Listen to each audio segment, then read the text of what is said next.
Hi everyone, welcome to system site. तो आज हमारे सेंटेंस इम्प्रूवमेंट का सेकंड क्लास है एंड इंग्लिश का फोर्थ क्लास है। आज हम 40 क्वेश्चंस प्रैक्टिस करेंगे एंड उसके बाद नेक्स्ट डे एक और नया चैप्टर स्टार्ट करेंगे। तो ये जो भी क्वेश्चंस मैं आपको प्रैक्टिस करा रही हूँ ये सब लेटेस्ट क्वेश्चन पैटर्न को फॉलो कर रहा है। लेटेस्ट क्वेश्चन पैटर्न जो है उसके ऊपर बेस्ड करके ये क्वेश्चंस है, जो भी मोस्ट प्रोबेबल क्वेश्चंस है वो मैं यहाँ पे प्रैक्टिस करवा रही हूँ। ये जो क्वेश्चंस है ये मैं टेक्स्ट बुक का 4000 स्मार्ट क्वेश्चन बैंक से ले रही हूँ, क्योंकि ये जो बुक है ये लेटेस्ट क्वेश्चन पैटर्न को फॉलो कर रहा है। इस बुक में कुछ स्मार्ट फीचर्स है जो कि हम सेशन के दौरान भी देखेंगे एंड इस स्मार्ट फीचर्स एक एस्पिरेंट को खुद का प्रिपरेशन चेक करने में भी हेल्प करता है। हमारे क्लास वीकली 3 डेज होता है, Tuesday, Thursday and Saturday. Tuesday, Thursday and Saturday को शार्प 10 AM क्लास चैनल पे अपलोड हो जाता है। टेलीग्राम चैनल पे भी मैं शेयर कर देती हूँ। सोशल हैंडल्स का लिंक आपको डिस्क्रिप्शन बॉक्स में मिल जाएगा। तो चलिए आज का सेशन शुरू करते हैं। तो हमारा फर्स्ट क्वेश्चन है, many of us students were not shortlisted for the personal interview. तो देखिए अंडरलाइन पोर्शन तो ये है, मेनी ऑफ अस स्टूडेंट्स, ठीक है। अब इसको अगर मैं छोड़ दूं तो रेस्ट ऑफ द सेंटेंस में क्या है, वेयर है। दैट मीन्स एक प्लूरल वर्ब भी है यहाँ पे, है ना।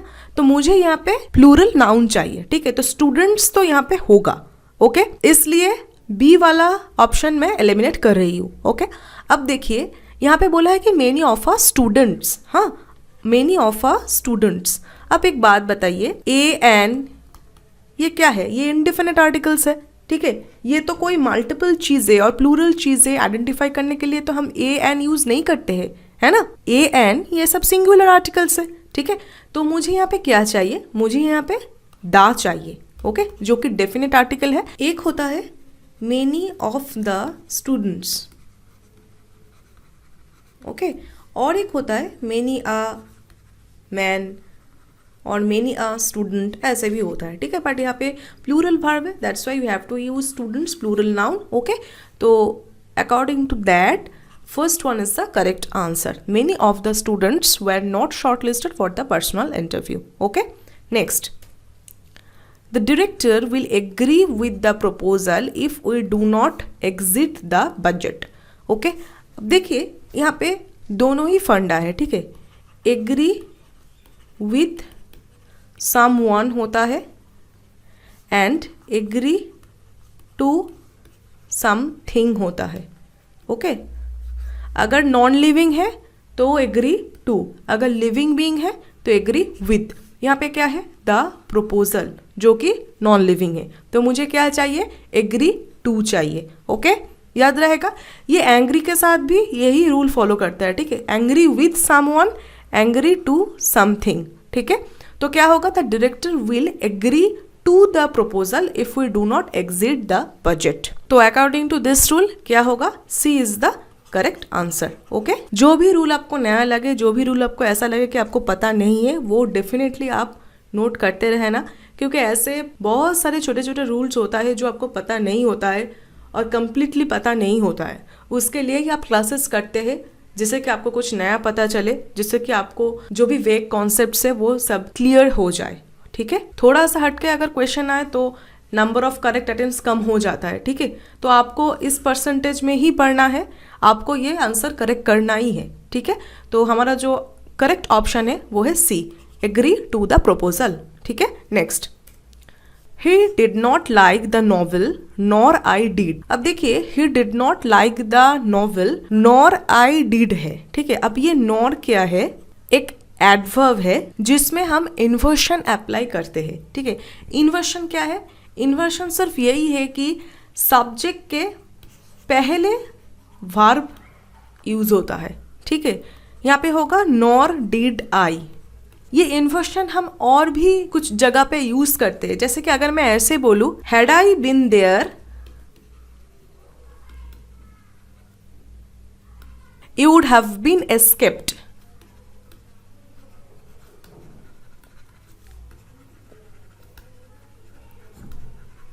इसको हम ऐसे भी बोलते हैं, ठीक है। इस पैटर्न में भी बोलते हैं कि if I had been there you would have been escaped, ठीक है। तो इसमें भी हम इन्वर्शन अप्लाई करते हैं। देखिए कैसे कि सब्जेक्ट के पहले क्या आ गया, वर्ब आ गया, ठीक है। Had I been there you would have been escaped. तो कुछ ऐसी रूल्स है जहाँ पे हम इन्वर्शन अप्लाई करते हैं, एंड इन्वर्शन में सिर्फ यही होता है, इन्वर्ट हो जाता है, सब्जेक्ट के बाद हम वर्ब यूज करते हैं, बट यहाँ पे सब्जेक्ट के पहले हमें वर्ब यूज करना है, ठीक है, ये यहाँ पे होगा। ओके, तो according to this rule we have to use this option nor did I. देखिए स्किप करने का परसेंटेज कितना इंक्रीज हो गया। तो आपको स्किप नहीं करना है, आपको इनकरेक्ट भी नहीं करना है, आपको करेक्ट करना है। That's why you are watching this session. Okay, so he did not like that novel nor did I. First one is the correct answer. Okay, next question. If you will bring a letter of introduction I will consider your request. अगर आपने sentence improvement का last session attend किया है, that means class 3 अगर attend किया है, तो आप ये क्वेश्चन देखते ही झट से आप आंसर कर लोगे, मुझे पता है, क्योंकि ये क्वेश्चंस मैंने डिटेल में आपके साथ डिस्कस किया है। एंड क्या बोला था कि ये टाइप का जो सेंटेंस है क्या है, कंडीशनल सेंटेंस है, ठीक है। कंडीशन क्या है यहाँ पे, कंडीशनल सेंटेंस है। क्या कंडीशन है कि अगर तुम लेटर ऑफ इंट्रोडक्शन लेके आते हो देन मैं जाके आपका जो रिक्वेस्ट है वो कंसिडर करूंगी। आपका जो रिक्वेस्ट है वो कंसिडर करने के लिए मुझे क्या चाहिए, पहले तो आपका लेटर ऑफ इंट्रोडक्शन आप लेके आओगे, उसके बाद तो ये जो इवेंट है वो होगा ना, तो पहले इसको होना है, ठीक है। तो पहले ये होगा, ये फर्स्ट इवेंट है, ये सेकंड इवेंट है, ठीक है। तो फर्स्ट इवेंट ये है, दैट्स वाई ये हमें फ्यूचर में नहीं चाहिए, ये हमें प्रेजेंट इंडेफिनिट में चाहिए, ठीक है। और बाद में जो होने वाला है फ्यूचर में वो ये बिल्कुल सही है, आई विल कंसिडर यही रहेगा। तो यहाँ पे मुझे ये विल नहीं चाहिए। If you bring a letter of introduction I will consider your request. That's why option B is the correct answer. Next, I know a girl that sells flowers on the pavement. अब ये that किसके लिए use हो रहा है, ये that ये girl के लिए यूज हो रहा है ना। तो गर्ल क्या है, गर्ल तो एक लिविंग बीइंग है, उसके लिए मुझे क्यों दैट यूज करना है, मुझे यहाँ पे हु यूज करना है, ठीक है। I know a girl who sells flowers on the pavement. That's why option D is the correct answer. Next, there is a great degrade in values in modern age. Okay, तो क्या बोल रहे हैं कि there is a great degrade. अब ये degrade क्या है, ये डिग्रेड तो एक वर्ब है। क्या मुझे यहाँ पे वर्ब चाहिए, मुझे यहाँ पे नाउन चाहिए, तो इसका ही मुझे नाउन फॉर्म चाहिए। वो नाउन फॉर्म क्या है, डिग्रेडेशन, ठीक है। ये वर्ड में कोई प्रॉब्लम नहीं है, इसलिए मुझे ये वर्ड चेंज ही नहीं करना है। यहाँ पे जो ऑप्शंस है ना, डेलिब्रेशन, डेमोन्स्ट्रेशन, ये सब मुझे चाहिए ही नहीं। ये जो वर्ड है परफेक्ट है, इस वर्ड को मुझे चेंज नहीं करना है। इसका पार्ट्स ऑफ स्पीच मतलब ये वर्ड में है, इसको मुझे नाउन में चाहिए। मुझे सिर्फ डिग्रेडेशन चाहिए, वो सिर्फ ऑप्शन बी में है, तो यही करेक्ट ऑप्शन होगा। अब यहाँ पे डिग्रेडेशन एक ही ऑप्शन में है, तो इसलिए मुझे कोई भी डाउट नहीं है कि ऑप्शन नंबर बी होगा। बट यहाँ पे जो इन है ना, ये जो प्रपोजिशन है ये मुझे करेक्ट लग रहा है, तो दैट्स वाई यहाँ पे ऑफ नहीं होगा, यहाँ पे इन ही होना चाहिए। बट दैट डजंट मैटर, क्योंकि ऑप्शन में जो है वही हमें टिक करना है। अगर कोई भी क्वेश्चन इनकरेक्ट रहता है तो वो एसएससी का रिस्पॉन्सिबिलिटी होता है, उसमें कोई प्रॉब्लम नहीं है, उसमें हमें परेशान होने की कोई ज़रूरत नहीं होता है, ठीक है। बट मुझे ऐसा लगता है कि डिग्रेडेशन इन वैल्यूज ही यहाँ पे अप्रोप्रिएट प्रपोजिशन है। ओके, एंड ये option B is the correct answer. Next, they stopped to laugh as soon as the teacher entered the classroom. अब ये क्विक एक्शन हो रहा है। क्विक एक्शन क्या है, दे स्टॉप्ड, दे वो लोग हंसना बंद किया, एंड उसके साथ साथ ही टीचर क्या किया, क्लासरूम में एंटर किया, ठीक है। तो यहाँ पे टू लफ नहीं होगा, यहाँ पे होगा laughing. They stopped laughing as soon as the teacher entered the classroom. The activity was happening then. वो एक एक्टिविटी चल रहा था, वो लोग हंस रहे थे, ओके। तो that's why we should use laughing. They stopped laughing as soon as the teacher entered the classroom. Option C is the correct answer. Next, the diver dive in the pool from a great height. अब देखिए ये dive तो नहीं होगा, और जो भी है डाइव नहीं होगा, मुझे आइदर डाइव्स होगा और नहीं तो डाइव्ड होगा, ठीक है। तो दैट्स वाई मुझे ऑप्शन डी तो एलिमिनेट करना ही है क्योंकि इम्प्रूवमेंट की ज़रूरत है। अब डाइव्ड भी होगा, डाइव्स भी होगा, कोई भी एक हो सकता है क्योंकि ये पास्ट में है या प्रेजेंट में है वो मुझे पता नहीं। तो यहाँ पे जो ऑप्शंस है मिक्स्ड है, मतलब डाइव्ड भी है, डाइव्स भी है। तो अब पॉइंट शिफ्ट होके प्रीपोजिशन में जाएगा क्योंकि वर्ब का क्लियर हो गया है, दोनों ही हो सकता है। अब यहाँ पे प्रीपोजिशन देखना है कि प्रीपोजिशन होगा क्या, टू होगा, एट होगा या इनटू होगा। डाइवर क्या कर रहे हैं, डाइव कर रहे हैं, मतलब वो एक पोजीशन से दूसरे पोजीशन में रश कर रहे हैं। He is moving from outside to inside of pool. वो पूल के बाहर था, वो बाहर से पूल के अंदर डाइव किया, तो ये एक मोशन हो रहा है। He is moving from outside to inside. इन सब केस में हम इनटू यूज करते हैं, तो that's why option B will be the correct answer. The diver dived into the pool from a great height. Okay, next, where you left your bag yesterday. यहाँ पे एक ऑक्सिलरी वर्ब चाहिए, वही यहाँ पे मिसिंग है, तो मुझे यहाँ पे एक ऑक्सिलरी वर्ब लाना होगा। अब वो पास्ट में होगा क्योंकि ये येस्टरडे है, ठीक है, तो सब्स्टिट्यूशन तो रिक्वायर्ड है, इसलिए ये एलिमिनेट होगा। अब येस्टरडे में वो हो चुका है, यहाँ पे मुझे कंटिन्यूस टेंस इंट्रोड्यूस करने की कोई जरूरत नहीं है। ऐसा कुछ यहाँ पे इवेंट नहीं हो रहा है जिसके लिए मैं कंटिन्यूस टेंस यूज करूँ, that's why I will eliminate option A. अब बचा बी एंड डी। अब where did you left and where did you leave, एक बार मैंने तो पास्ट यूज कर दिया, उसके बाद मैं क्या फिर से ये लेफ्ट यूज करूं, नहीं करना है, वर्ब का फर्स्ट फॉर्म यूज करना है, ठीक है। So that's why where did you leave your bag yesterday will be the correct answer, option D. Next question, the mathematical calculation of this problem is easy than a previous one. अब जो mathematical calculation की बात हो रहा है एक particular problem का, उसको मैं कंपेयर कर रही हूँ कि आगे का जो प्रॉब्लम था, आगे का प्रॉब्लम का जो मैथमेटिकल कैलकुलेशन था और अभी का प्रॉब्लम का जो मैथमेटिकल कैलकुलेशन है, इन दोनों में कंपैरिजन हो रहा है, ठीक है। क्या बोल रहा है कि अभी का जो प्रॉब्लम का मैथमेटिकल कैलकुलेशन है वो इजी है with respect to previous one, आगे का मैथमेटिकल कैलकुलेशन से। तो ये कंपैरिजन हो रहा है, दैट्स व्हाई मुझे कंपैरेटिव डिग्री चाहिए, कंपैरेटिव डिग्री चाहिए। ओके, तो कंपैरेटिव डिग्री चाहिए, ये समझने के साथ साथ और जो भी ऑप्शन है उसको मैं एलिमिनेट कर सकती हूँ क्योंकि ईजियर सिर्फ एक ही ऑप्शन में है। तो क्या होगा, the mathematical calculation of this problem is easier than the previous one. Okay, option B is the correct answer.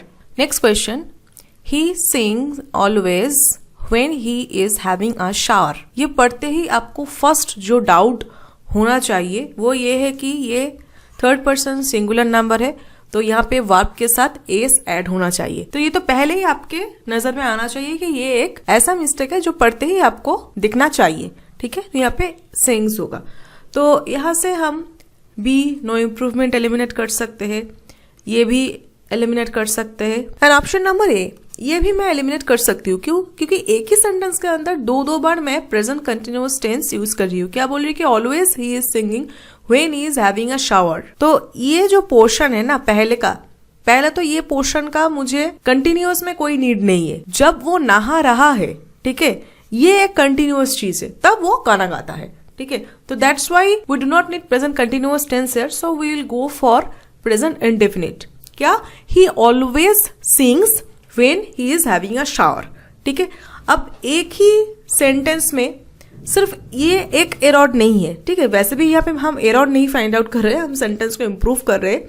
तो ये दो ही चीज गलत है। एक तो यहाँ पे सिंग है जो कि सिंग्स होगा, और यहाँ पे जो ऑलवेज है क्या है? एडवर्ब है बिफोर वर्ब, ठीक है। तो ये भी पोर्शन गलत है।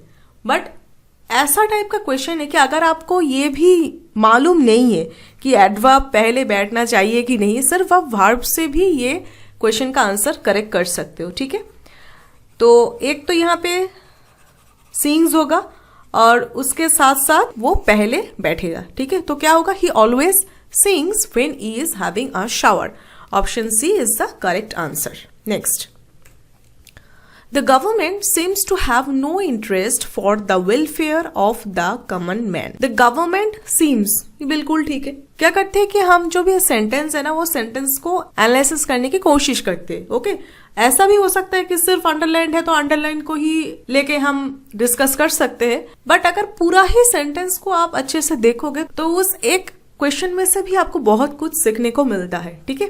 तो इसलिए भी सेशन भी बड़ा होता है, इसलिए टाइम भी ज्यादा ही लगता है, क्योंकि सिर्फ क्वेश्चन को अटेंड करना इंटेंशन नहीं है, हर चीज को हमें ऑब्जर्व करना है, ठीक है। तो गवर्नमेंट के साथ सीम्स ही होगा, okay. Seems to have no interest for the welfare of the common man. अब देखिए नो इंटरेस्ट तक तो ठीक है, बट इसके बाद जो प्रीपोजिशन है ये ठीक नहीं है, यहाँ पे होगा इन। अगर मैं बोलूं कि I have interest in mathematics, ठीक है, तो मुझे ये सीखने का इच्छा है, मुझे इसमें इंटरेस्ट है, तो यहाँ पे हम इन यूज करते हैं इंटरेस्ट के बाद, ओके। तो दैट्स वाई यहाँ पे होगा the government seems to have no interest in the welfare of the common man, okay. So option D is the correct answer. Next, the laws of physics can expressed in a handful of compact equations, but their reach is simply breathtaking. अब देखिए एक the laws of physics can expressed, एक तो can के बाद ऐसे past participle form हम use नहीं करते, क्योंकि can एक मॉडल है, उसके बाद सिंपली वर्ब का फर्स्ट फॉर्म यूज करते हैं, ठीक है। can express ऐसे हो सकता है, बट हमें क्या करना है, हमें सेंटेंस भी देखना है। वैसे भी ये ऑप्शंस नहीं है, आप लोग अगर मेरा सेशन अटेंड कर रहे हो तो आप ये ऑब्जर्व कर रहे होंगे कि मैं ऑप्शंस देखता ही नहीं, मैं खुद की तरीके से ये सेंटेंस को एनालिसिस करने की कोशिश करती हूँ, क्योंकि इससे क्या होता है आपके अंदर जो भी नॉलेज है ना वो डेवलप होता है। मुझे ये ऑप्शंस के ऊपर डिपेंडेंट नहीं रहना है, मुझे अपने आप ही इतना नॉलेजेबल होना है कि एक सेंटेंस को देखकर ही मैं आंसर कर सकूं कि इसका राइट आंसर क्या होगा। We do not need to depend on the options के आगे ही हम आंसर बता सकते हैं। तो देखिए वैसे भी यहाँ पे कैन एक्सप्रेस नहीं है ऑप्शन में, तो उससे आप समझ गए कि कैन एक्सप्रेस होगा भी नहीं। If I do not consider the options, क्या बोल रहे हैं कि the laws of physics can express. अब ये तो कोई ह्यूमन बीइंग नहीं है जो एक्सप्रेस करेगा, ये किसी के द्वारा एक्सप्रेस होगा, कोई इसको समझाएगा, कोई द लॉज ऑफ फिजिक्स को समझाएगा। तो यहाँ पे क्या होगा, कैन बी पैसिव फॉर्म में ये होगा, ठीक है। पैसिव वॉइस में ये आंसर होगा कि the laws of physics can be expressed in a handful of compact equations but their reach is simply breathtaking, okay. Option C is the correct answer. Next, India plans to making a fresh attempt at an unmanned mission on the moon of this year. तो ये एक purpose की बात हो रही है, India attempt करने वाला है एक अनमैन्ड मिशन का जो कि चांद पे जाएगा, ठीक है। तो यहाँ पे क्या होगा, एक तो इंडिया प्लान्स तो ठीक है, प्लान्स तो होगा ही। अब देखिए ये प्रेजेंट में होगा, तो प्रेजेंट में होगा इसलिए फर्स्ट ऑप्शन नहीं होगा क्योंकि ये पास्ट में है, क्योंकि वो होने वाला है, दिस ईयर होने वाला है, अभी तक हुआ नहीं, ठीक है। अब टू के बाद क्या मेकिंग होगा, नहीं ना, टू के बाद तो आपका फर्स्ट फॉर्म आता है, तो इसलिए नो इम्प्रूवमेंट भी नहीं होगा। अब ऑप्शन सी में फॉर के बाद भी वर्ब का ऐसा फर्स्ट फॉर्म नहीं होता है, वहां पे भी वर्ब मेकिंग चाहिए, ठीक है। तो इसलिए ऑप्शन सी भी नहीं होगा, तो रहेगा ऑप्शन बी जो कि बिल्कुल करेक्ट है, टू मेक होगा, है ना। यहाँ पे आईएनजी फॉर्म नहीं होगा, फर्स्ट फॉर्म होगा। India plans to make a fresh attempt at an unmanned mission on the moon this year. Option B is the correct answer. The mass evacuation of communities in New South Wales and Victoria is among largest ever emergency movements of people in Australia. अब ये is among largest, ये हमारा concern है। देखिए the mass evacuation of communities ये हमारा subject है, तो यहाँ पे सब्जेक्ट वर्ब एग्रीमेंट एकदम मैच हो रहा है, इसके साथ easy होगा, ओके। सिंगुलर ही है, the mass evacuation of communities singular है, इसलिए ईज तो होगा, ओके। तो यहां से मैं ऑप्शन ए एलिमिनेट कर दूंगी।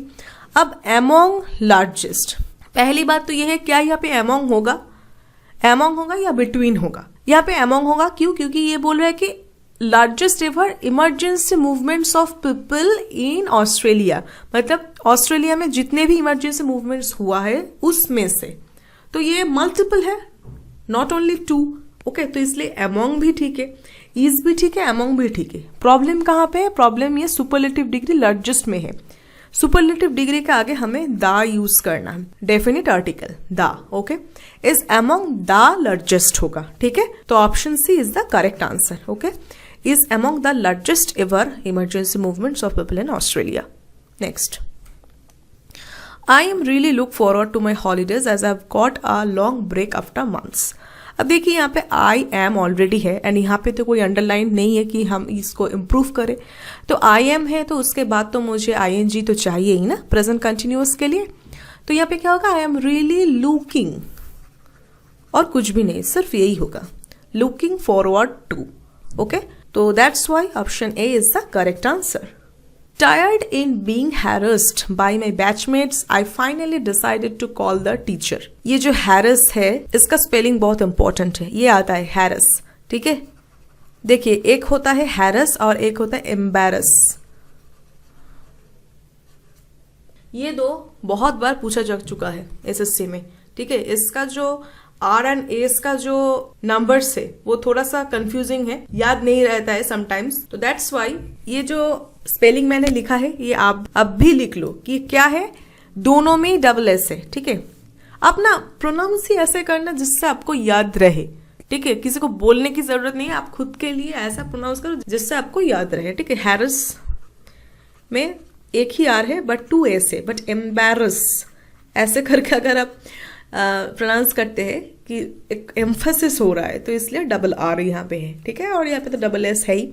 ये एकोमोडेशन, हैरस, एम्बेरस, ये जो वर्ड्स है ये थोड़ा सा कंफ्यूजिंग है इसका स्पेलिंग्स, तो दैट्स वाई ये आपको फ्रिक्वेंटली राइट करके प्रैक्टिस करना है, ठीक है। तो यहाँ पे क्या बोल रहा है, टायर्ड इन बीइंग हैरस्ड, ठीक है।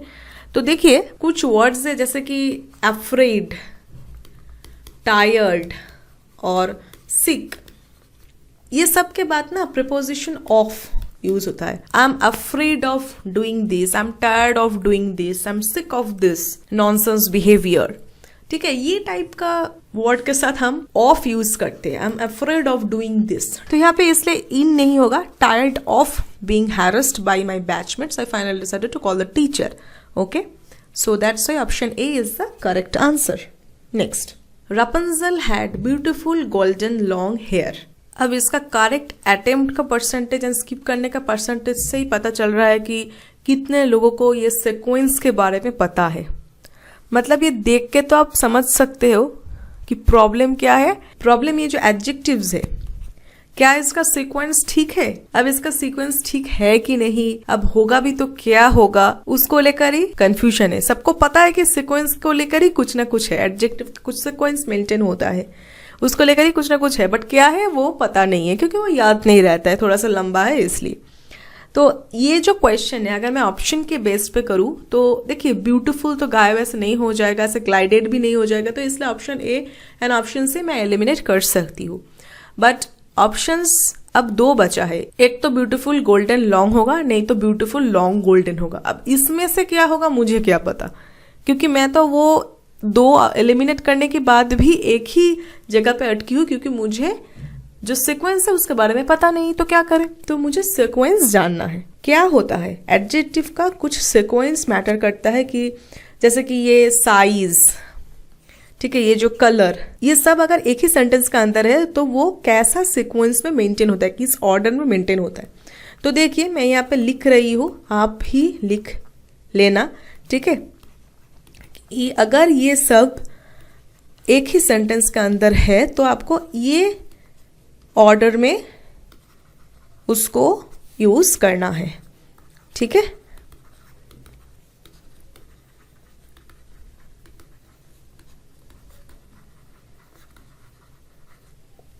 Opinion, size, age, shape, colour, origin, material, purpose. Beautiful तो हो गया, उसके बाद गोल्डन लॉन्ग, तो पहले तो साइज बैठेगा तो इसलिए लॉन्ग होगा। उसके बाद चलते हैं कहाँ पे है, गोल्डन कलर, इधर आ गया कलर, तो उसके बाद गोल्डन होगा। Okay, that means beautiful long golden hair होगा। Option B is the correct answer. ये जो सीक्वेंस है ये आपको ऐसे नहीं याद होगा, ये क्या है कि आपको मल्टीपल प्रैक्टिस के बाद आफ्टर सर्टेन टाइम आपको एकदम मैप की तरह आपके दिमाग में बैठ जाएगा कि अच्छा इसके बाद यही होता है। तो आज से आपको ये एटलीस्ट याद रखना ही होगा। मेरे साथ साथ रिपीट करिए, साइज के बाद कलर होगा, ठीक है, एटलीस्ट ये हम यहाँ से मेमोराइज कर सकते हैं कि साइज के बाद कलर होगा। इसका बहुत शॉर्ट ट्रिक्स भी आता है, वो शायद आपको मालूम भी होगा। अगर ये हर एक का फर्स्ट लेटर लेके मैं बनाती हूँ, ऐसे हो सकता है ओसास्कॉम्प, ठीक है। Opinion, size, age, shape, colour, origin, material, purpose. क्या है ओसास्कॉम्प? आप अपने याद रखने के लिए कुछ भी बना सकते हैं, ठीक है। वो अपने हिसाब से, अपने मर्जी से अगर आप कुछ भी बना सकते हैं, कोई प्रॉब्लम नहीं है। बस आपको याद रखना है, बस उसके लिए जो भी करना है कर लो, ठीक है। तो यहाँ पे क्या ओसास्कॉम्प, अगर मैं ऐसे बोलूं कि ओसास्कॉम्प, तो मेरे साथ साथ रिपीट करिए। ये ओपिनियन, ये size, opinion, size, age, shape. तो ये दोनों इसमें से कंफ्यूज हो सकते हो, तो ऐसे याद कर सकते हो कि साइज से शेप बनता है, ओके। तो opinion, size, age, shape, colour, origin, material, purpose, okay. तो अकॉर्डिंग टू दिस रूल हमारे यहाँ पे पहले साइज आएगा, उसके बाद कलर, ठीक है, ओके। नेक्स्ट, ये नोट कर लेना जरूर, okay. Next, Sita like her sisters have decided to establish a new business. अब ये जो क्वेश्चन है, ये क्वेश्चन मैंने एकदम एरर डिटेक्शन का जो फर्स्ट क्लास था, ठीक है, हमारा जो क्लास 1 था, वहां पे मैंने बताया था कि कुछ वर्ड्स है जैसे कि as well as, along with, together with, like, unlike, besides, with, in addition to, ये कुछ वर्ड्स है। अगर ये वर्ड्स ऐसा कुछ सेंटेंस में आए जहां पे 2 सब्जेक्ट्स है, ओके, 2 सब्जेक्ट्स है, तो जो वर्ब यूज होगा वो वर्ब किसके अकॉर्डिंग बैठेगा? अगर ये 2 सब्जेक्ट सिंगुलर और 2 सब्जेक्ट प्लूरल है तब आपको कंफ्यूजन नहीं है। बट अगर एक सिंगुलर एक प्लूरल हुआ तो, जैसे कि यहाँ पे है सीता सिंगुलर है, सिस्टर्स प्लूरल है। अब यहाँ पे जो वर्ब है किसके अकॉर्डिंग बैठेगा? इसका ना इसका? अगर ये सब वर्ड्स आपके सेंटेंस में है, as well as, along with, together with, like, unlike, besides, with, in addition to, ये सब अगर है तो आपके वर्ब फर्स्ट सब्जेक्ट के अकॉर्डिंग बैठेगा, ओके। फर्स्ट सब्जेक्ट के अकॉर्डिंग बैठेगा, जो यहाँ पे होगा हैज। दैट्स वाई हैव नहीं होगा, ठीक है, क्योंकि फर्स्ट सब्जेक्ट यहाँ पे सिंगुलर है, okay. Sita like her sisters has decided to establish a new business, okay. अब सेकेंड सब्जेक्ट के अकॉर्डिंग कब होगा? जब आपके सेंटेंस में आइदर और, neither nor, not only but also, none but, याद रहेगा। तब वर्ब सेकेंड सब्जेक्ट के अनुसार बैठेगा, ठीक है। तब वर्ब सेकेंड सब्जेक्ट को फॉलो करेगा। Either or, neither nor, not only but also, none but, ये 4 ही है सिर्फ, ठीक है। ये अगर रहता है 2 सब्जेक्ट वाला कोई सेंटेंस में तो सेकंड सब्जेक्ट के अकॉर्डिंग वर्ब यूज होगा, नहीं तो ये सब रहेगा तो फर्स्ट सब्जेक्ट के अकॉर्डिंग बैठेगा, ठीक है। तो यहाँ पे दैट्स व्हाई हैज डिसाइडेड होगा, जो कि ऑप्शन नंबर बी है। So option number B is the correct answer, okay. Next, he stopped at his grandfather's house paying homage to his grandmother. अब यहाँ पे अंडरलाइंड पोर्शन हाईलाइटेड नहीं है, तो यहाँ पे होगा ये पोर्शन, ठीक है, ये पोर्शन अंडरलाइंड है, ठीक है। तो ये कुछ पर्पस के लिए उनके ग्रैंडफादर्स के हाउस में स्टॉप रुका था, ठीक है। वो पर्पस क्या है? होमेज पे करना to his grand mother, okay. तो यहाँ पे हम लोग यूज करेंगे टू पे होमेज, जो कि ऑप्शन नंबर बी है, ओके। तो option number B is the correct answer. Next, if I did ask my mother she would have made something to it. ऐसे कुछ क्वेश्चंस पहले ही मैंने आपको एग्जाम्पल दिया था, तो इसमें क्या होगा? डिड आस्क नहीं होगा, इफ आई हैड आस्क्ड होगा। If I had asked my mother she would have made something to it, जो कि है option number C. This is the correct answer. Next, India have a many allrounders to match the talent and dedication of Kapil Dev. अब देखिए पहले तो ये have नहीं होगा, क्यों नहीं होगा, क्योंकि इंडिया सिंगुलर है, सो दैट्स वाई हैज होगा, तो इसलिए तो ऑप्शन डी पहले ही मैं एलिमिनेट कर दूंगी, ठीक है। अब ये हैज के साथ क्या होगा, मच होगा या फ्यू होगा, क्योंकि इज हैविंग लिटिल तो नहीं होगा। ये क्या है, ऑलराउंडर्स है। ऑलराउंडर्स क्या है, काउंटेबल नाउन है ना, काउंटेबल नाउन है। तो काउंटेबल नाउन के साथ हम फ्यू यूज करते हैं, लिटिल नहीं यूज करते हैं, ठीक है। लिटिल हम कब यूज करते हैं, for uncountable nouns. Uncountable nouns के लिए हम लिटिल यूज करते हैं, जैसे कि वाटर हो गया, मिल्क हो गया, और जो काउंट कर सकते हैं वो काउंटेबल नाउन्स है, उसके लिए हम फ्यू यूज करते हैं, ठीक है। तो इसलिए यहाँ पे फ्यू होगा, few, a few, the few, ठीक है। इसके बारे में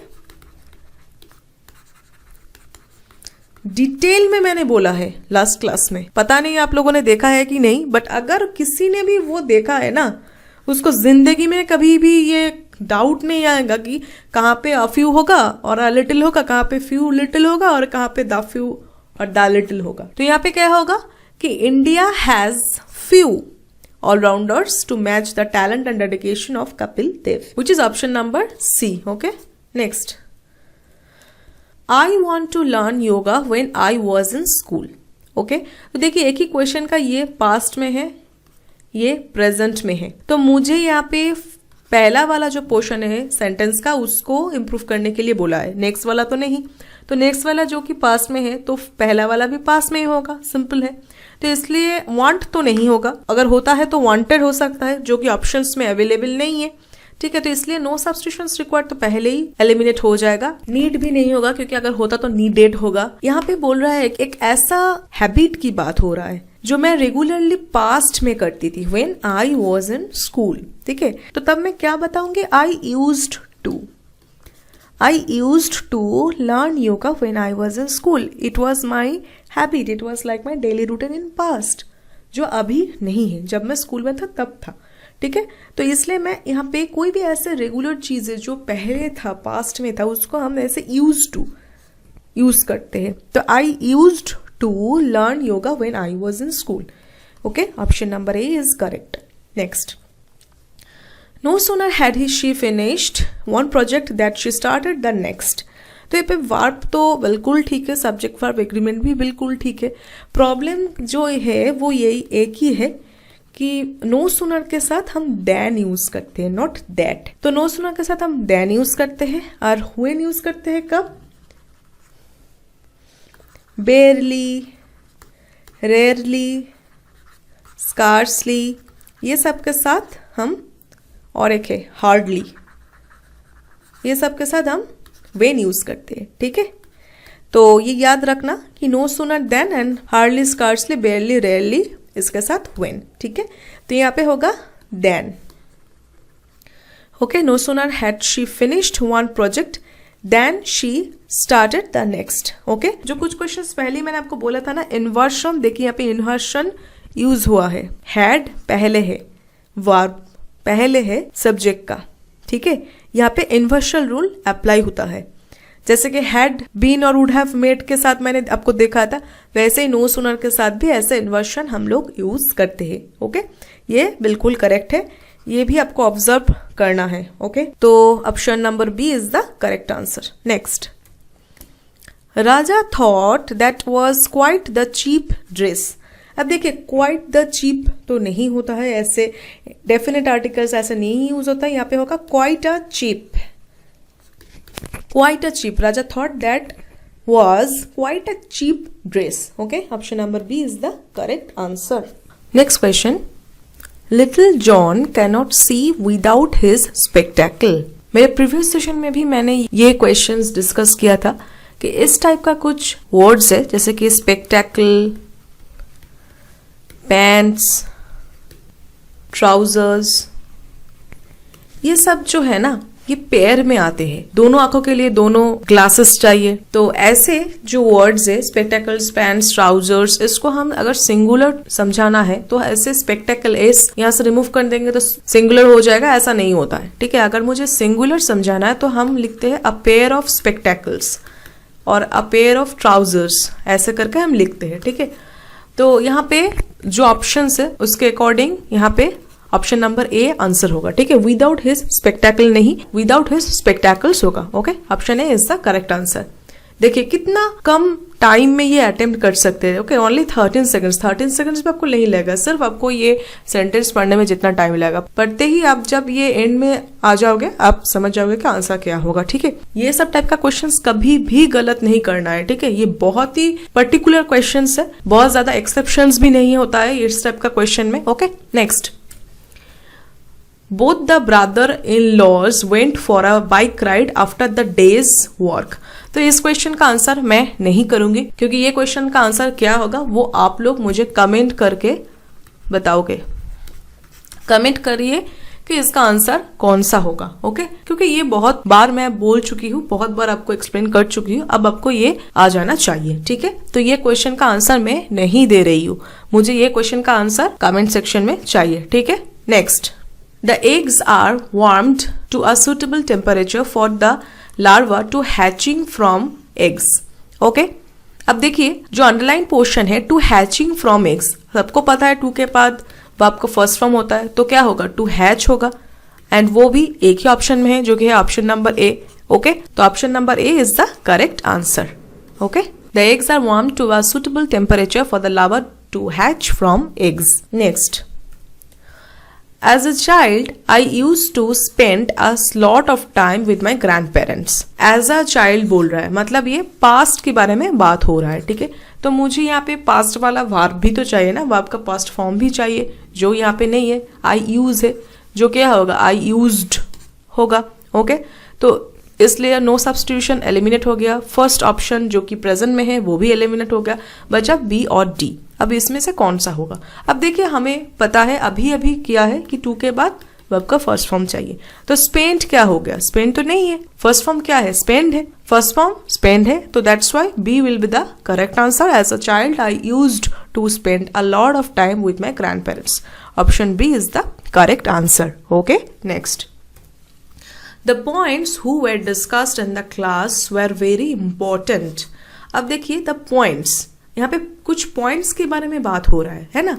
तो पॉइंट्स के बारे में जब बात हो रहा है तो हु क्यों यूज करना है, हु तो हम अगर लिविंग बीइंग है कोई तो उसके लिए हम यूज करेंगे, बट यहाँ पे द पॉइंट्स है जो कि नॉन लिविंग है, तो उसके लिए हम क्या यूज करेंगे, व्हिच यूज करेंगे। पहले से ही सी तो हम एलिमिनेट कर दिया क्योंकि ये हु है, बी एलिमिनेट कर देंगे क्योंकि हुम नहीं होगा, वेयर के साथ डिस्कस्ड होना चाहिए वो भी नहीं है, तो बी भी एलिमिनेटेड होगा। हम बचा ए एंड डी। अब डी में क्या है, दैट वाज है जो कि सिंगुलर है, बट मुझे क्या चाहिए, मुझे सिंगुलर नहीं चाहिए, मुझे प्लूरल चाहिए क्योंकि द पॉइंट्स है ना, एस है, प्लूरल है, तो that's why only correct option is option number A, which were discussed. The points which were discussed in the class were very important, okay.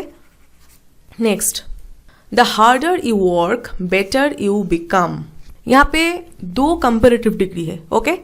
एक है हार्डर और एक है बेटर। जब भी कोई सेंटेंस में ऐसे दो कंपेरेटिव डिग्री यूज होता है,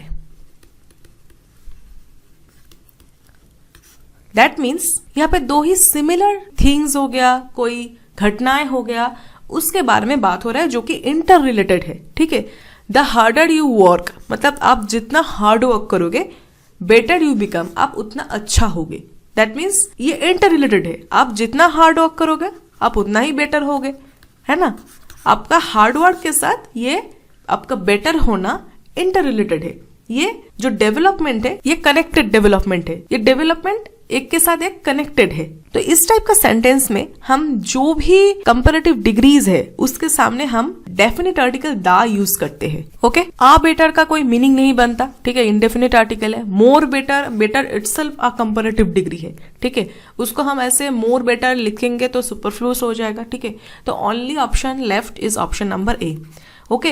तो ऐसे अगर कोई कंपैरिजन है, कंपैरिजन नहीं मतलब ऐसा अगर कुछ सेंटेंस में है जो एक के साथ और एक कनेक्टेड है, इन दोनों का डेवलपमेंट एक के ऊपर एक डिपेंडेंट है, तो हम ऐसे कंपेरेटिवली एक सेंटेंस में यूज करते हैं, ऑल्सो द यूज करते हैं before the comparative degree. Okay, so the harder you work, the better you become. Option number A is the correct answer. Next, Anil had not known anything about the subject until he had found this book. अब देखिए, जब तक, ठीक है, अनिल को जब तक ये बुक नहीं मिला था वो इस सब्जेक्ट के बारे में कुछ उसको पता नहीं था. दैट मीन्स पहले क्या, पहले उनको कुछ पता नहीं था. He had not known, उनको कुछ पता नहीं था. उसके बाद उनको क्या हुआ, ये बुक मिला. ओके, बुक उनको मिल गया. बुक मिलने के बाद उनको पता चल गया, है ना, क्योंकि बोल रहे हैं कि until, तब तक उनको पता नहीं था जब तक उनको वो बुक नहीं मिला था. अब देखिए, पास्ट परफेक्ट हम कब यूज करते हैं, जब कोई दो इवेंट्स दोनों ही पास्ट में हुआ है, बट दोनों में से किसी एक और भी पास्ट में हुआ है. दैट मीन्स अगर मैं ऐसे बोलूँ कि मैं मार्च 2022, अब ये महीना चल रहा है, ठीक है, तो मैं 2021 की बात कर रही हूँ. 2021 का दो इवेंट का बात कर रही हूँ, एक जून का और एक अगस्त का, ठीक है, तो दोनों ही पास्ट में है. एंड इसमें से मैं कौन सा पास्ट परफेक्ट यूज करूंगी, जो पास्ट में भी पास्ट में है, ठीक है. मतलब अगर मैं अगस्त में रहते हुए ये बात करती तब भी जून पास्ट में रहता, ठीक है, तो पास्ट में भी जो पास्ट में है वो हम परफेक्ट में यूज करते हैं. तो दोनों ही पास्ट है, जो ज्यादा पास्ट में है, ज्यादा आगे का है, उसको हम परफेक्ट कर देते हैं, और जो उसके बाद का है उसको हम इंडेफिनिट में दे देते हैं, है ना. यही तो रूल है, सिंपल सा रूल है. वो चाइल्डहुड से हम पढ़ते हुए आ रहे हैं कि ये टाइप का रूल है, ऐसे करते हैं पास्ट परफेक्ट में, ठीक है. तो पहले उनको कुछ पता नहीं था, ओके, तो ये ज्यादा पास्ट है, ज्यादा आगे का बात है कि उनको Anil had not known anything about the subject. अब उसके बाद क्या हुआ, उनको बुक मिल गया था, तो इसलिए यहाँ पे हैड नहीं होगा. He found this book, only he found this book, simple past. Okay, only until he found this book. That means option number A is the correct one. Next, a piece of velvet cloth was laid on the table. अब ये आया एक confusing question, ठीक है. अगर आपको ये verb मालूम नहीं है एंड ये verb का past participle form भी मालूम नहीं है, तो आप ये आंसर नहीं कर सकते. तो यहाँ पे दोनों verb है, जो एक तो आपका ये सेंटेंस में है और एक ये ऑप्शंस में है, ठीक है. देखिए क्या है, एक होता है ले. ओके, ले मीन्स क्या, to put something. Okay, to put something. तो इसका फॉर्म्स क्या होता है, लेड, लेड. ओके, और एक होता है लाई, इसका फॉर्म्स होता है ले, लेन. ये लाई का मीनिंग क्या होता है, ये लाई का मीनिंग होता है be in a horizontal position, okay, और resting position, ठीक है. जैसे बोलते हैं ना, lying on bed, okay. और एक डिफरेंस क्या है, ये है transitive verb, ये है transitive verb और ये है intransitive, okay. अब मैंने लास्ट वीडियो में आपको बोला था ट्रांजिटिव वर्ब में मुझे ऑब्जेक्ट चाहिए. देखिए, लाई और ले, ये दोनों ही तो हमारा मेन पार्ट है. लाई इंट्रांजिटिव वर्ब है, ठीक है, इंट्रांजिटिव वर्ब है. दैट मीन्स उनको ऑब्जेक्ट नहीं चाहिए, नो नीड. ओके, ले ट्रांजिटिव है एंड उनको ऑब्जेक्ट चाहिए ही. तो जिसमें ऑब्जेक्ट नहीं है उसका पैसिव वॉइस भी नहीं होगा, है ना. ये पैसिव में है, ये तो पैसिव में है, एंड जो ऑप्शन है वो भी पैसिव में ही है, ठीक है. ये नहीं है, तो मुझे पैसिव में चाहिए, क्योंकि ये खुद तो नहीं कर सकता, इसको कोई करेगा. A piece of velvet cloth को कोई करेगा, लेट करेगा. जिसमें ऑब्जेक्ट ही नहीं है उसका पैसिव वॉइस भी नहीं हो सकता, सो दैट्स वाई ये तो होगा ही नहीं, एंड इसका मीनिंग भी अलग है. तो ये होगा, दैट मीन्स लेड होगा, क्योंकि मुझे पैसिव वॉइस में ये सेंटेंस चाहिए एंड ये ट्रांजिटिव वर्ब है. ट्रांजिटिव वर्ब है, इसलिए object without object transitive verb हुआ ही नहीं. दैट्स वाई यहाँ पे पैसिव वॉइस भी हो सकते हैं, पैसिव में हम लिख भी सकते हैं, ठीक है. दैट्स वाई ले करेक्ट वर्ब होगा एंड ले का मुझे पास्ट पार्टिसिपल चाहिए जो कि है lead, A piece of velvet cloth was laid on the table. Option B is the correct answer. 2/3 of the class are present today. अब देखिए ये जो हाफ, 2/3, 1/3, 1/10 ये सब जो है ना, इसके साथ जो सब्जेक्ट है उसके ऊपर डिपेंड करता है कि वर्ब क्या होगा. इन लोगों का कोई रोल नहीं होता है, ठीक है. ये सिर्फ यहाँ पे ऑफ चाहिए, इनको सिर्फ एक प्रीपोजिशन ऑफ चाहिए, ऑफ नीडेड है सिर्फ, ठीक है. ऐसे हाफ ऑफ द क्लास बोलते हैं ना, हाफ ऑफ द टीम, ठीक है. इनको सिर्फ ये प्रपोजिशन से मतलब है. अब इसके साथ जो नाउन रहेगा वर्ब भी अकॉर्डिंग वही बैठेगा. अगर इन लोगों के साथ सिंगुलर नाउन है तो वर्ब भी सिंगुलर ही होगा, ठीक है.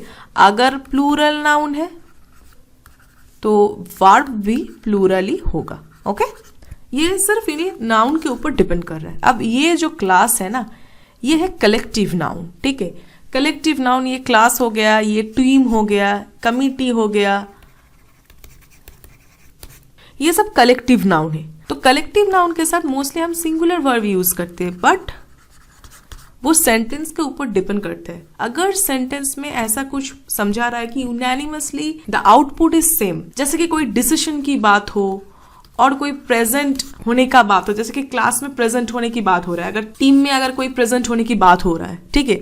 तो अगर यहाँ पे कि कुछ टीम में जो मेंबर्स है और क्लास में जो स्टूडेंट्स है उनका इंडिविजुअली यहाँ पे कोई रोल नहीं है, वो एज ए होल एक रोल प्ले कर रहा है, ठीक है.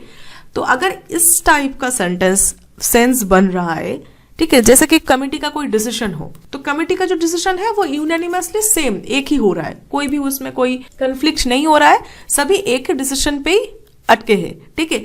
इन दैट केस हम सिंगुलर वर्ब यूज करते हैं. बट अगर ऐसा है कि एज ए होल कोई क्लास में या कमिटी में या टीम में जो भी मेंबर्स है उनका अलग अलग कोई रोल का बात हो रहा है, जैसे कि टीम मेंबर्स में ऐसा कुछ बोल रहा है कि टीम मेंबर का हर एक का पोजीशन के बारे में बात हो रहा है, और ये कमिटी का कुछ डिसीजन है, उस डिसीजन में कमिटी का एक एक मेंबर का एक एक टाइप का डिसीजन है, दैट टाइम सेंटेंस के ऊपर डिपेंड करके वो प्लूरल वर्ब यूज होगा. मोस्टली सिंगुलर ही यूज होता है. याद रखना कि ऐसे ब्लाइंडली मेमोराइज नहीं करना है कि कलेक्टिव नाउन है तो सिंगुलर ही यूज होगा. आपको जो सेंटेंस है वो सेंटेंस भी समझना है. Anyway 2/3 of the class is present today होगा, ठीक है. क्लियर है? Okay, option number A is the correct answer. Next, either Ravindra और his friends has joined the club. अब यहाँ पे आएगा मजा. क्यों? क्योंकि मैंने कुछ देर पहले ही आपको बोला था कि either or neither nor, not only but also, none but, ये सब के लिए अगर सेंटेंस में टू सब्जेक्ट है तो वर्ब का जो नियरेस्ट सब्जेक्ट है, वर्ब के पास जो सब्जेक्ट है उसके अकॉर्डिंग वर्ब होगा. तो यहाँ पे वर्ब के पास कौन सा सब्जेक्ट है? हिज फ्रेंड्स है, जो कि प्लूरल है ना. तो प्लूरल है तो हैज तो नहीं होगा, हैव होगा. ओके, याद है ना, कुछ पहले ही बोला था कि along with, as well as, together with, in addition to, like, unlike, with, ये सब के साथ फर्स्ट सब्जेक्ट के अकॉर्डिंग वर्ब यूज होता है. बट अगर either or, neither nor, not only but also, none but रहता है एंड टू सब्जेक्ट को लेकर एक सेंटेंस क्रिएट होता है, तो वर्ब के नियर जो सब्जेक्ट है उसके अकॉर्डिंग वर्ब यूज होगा. यहाँ पे आइदर रविंद्र जो कि सिंगुलर है और हिज फ्रेंड्स जो कि प्लूरल है, एंड इसलिए ये आइदर और यूज हुआ है and nearest subject his friends है. That's why we have to use plural verb and the sentence will be either Ravindra or his friends have joined the club. Okay, option B is the correct answer. Next, Ravi and his brother-in-laws have a heated debate over the political situation in the country. अगर किसी को doubt भी था, last एक question इसके ऊपर ही था, मैंने छोड़ दिया था क्योंकि मैं एक्सपेक्ट कर रही हूँ कि आप लोग वो ऑलरेडी कमेंट करके बता चुके हैं. एंड अगर किसी को डाउट है, किसी को मालूम नहीं है कि क्या होगा, उनको ये क्वेश्चन का आंसर से पता चल जाएगा. That's why I skipped it, क्योंकि अगर किसी को पता नहीं भी है तो उनको यहाँ से पता चल जाएगा. तो देखिए यहाँ पे अगर प्लूरल हमें समझाना है ब्रदर इन लॉ का, तो हम जो एस है वो लास्ट में नहीं यूज करते, यहाँ पे यूज करते हैं. ठीक है, ब्रदर्स इन लॉ। ओके, सब फॉर्म एक ही है, जैसे कि sisters in law, mother's in law हो गया, फादर्स इन लॉ हो गया, ऐसे ही ब्रदर्स इन लॉ। अगर प्लूरल समझाना है तो एस यहाँ पे ऐड होगा, ठीक है। तो Ravi and his brothers in law, option number A is the correct answer. Next, he had many works for doing at home before living for work. देखिए पहले ये जो वर्क है इसके साथ ये एस नहीं होगा, ठीक है। एस नहीं होता है, क्यों? क्योंकि वर्क एक अनकाउंटेबल नाउन है, हम गिन नहीं सकते। अनकाउंटेबल नाउन है, इसलिए ऐसे प्लूरल करने के लिए हम एस ऐड नहीं कर सकते, ठीक है। अब ये हो गया वर्क्स का बात हो गया, ये एस नहीं होगा, ठीक है। अब आते हैं ये मेनी में, क्योंकि देखिए मच भी है, मेनी भी है, तो कौन सा होना चाहिए? तो मेनी हम यूज करते हैं फॉर काउंटेबल नाउन। ओके, जो हम गिन सकते हैं उसमें हम मेनी यूज करते हैं, ठीक है। Many students, many girls, but यहाँ पे हम गिन नहीं सकते, इसलिए हम मेनी वर्क यूज नहीं कर सकते, हम यूज करेंगे much. Okay, much work, he had much work to do. Much of works नहीं, एस है, नहीं होगा, ठीक है। मेनी है, नहीं होगा, सब्स्टिट्यूशन तो होगा ही होगा, इसलिए ये भी एलिमिनेट हो गया। बचा कौन? ये much work to do. He had much work to do at home before living for work. So option number C is the correct answer. Next, the plan is going to benefit certainly all of us. तो ये जो 4 letter है ना, going to benefit certainly, देखिए कितने लोगों ने ये स्किप किया है, 10%। क्यों? क्योंकि उनको एक बेसिक चीज पता नहीं है। बेसिक चीज पता नहीं है, ठीक, ऐसा नहीं है, क्योंकि ये हमारा ना प्रैक्टिस के ऊपर डिपेंड करते हैं। अगर इस टाइप का क्वेश्चन ज्यादा नहीं आता है तो समटाइम्स क्या होता है, हम प्रैक्टिस करते करते अगर वो उस टाइप का क्वेश्चन आपके प्रैक्टिस में नहीं आ रहा है तो आप भूल ही जाओगे कि वो एक रूल भी एग्जिस्ट करता है। तो इसलिए सभी टाइप का जो भी है मिला के प्रैक्टिस करते रहना है। तो देखिए यहाँ पे जो प्रॉब्लम है वो ये सर्टेनली को लेकर प्रॉब्लम है, क्योंकि इसका पोजीशन गलत है, इसका यहाँ पे नहीं, यहाँ पे होना चाहिए। The plan is certainly, the plan is certainly going to benefit all of us. Okay, option number A is the correct answer. Next, the bachelor used the ladder who lied on the courtyard. अब who तो नहीं होगा, क्योंकि ladder की बात हो रहा है जो कि नॉन लिविंग है, तो हु तो नहीं होगा, तो नो सब्स्टिट्यूशन, ये एलिमिनेट होगा। हु इज, ये भी एलिमिनेट होगा। बचा व्हिच वाज लाइंग एंड यहाँ पे दैट वाज लेड। अब ये दोनों अलग अलग है ना, जो मैंने आपको बोला था, ये 2 अलग अलग वर्ब है। एक है ले, लेड, लेड, और एक है लाई, ले, लेन।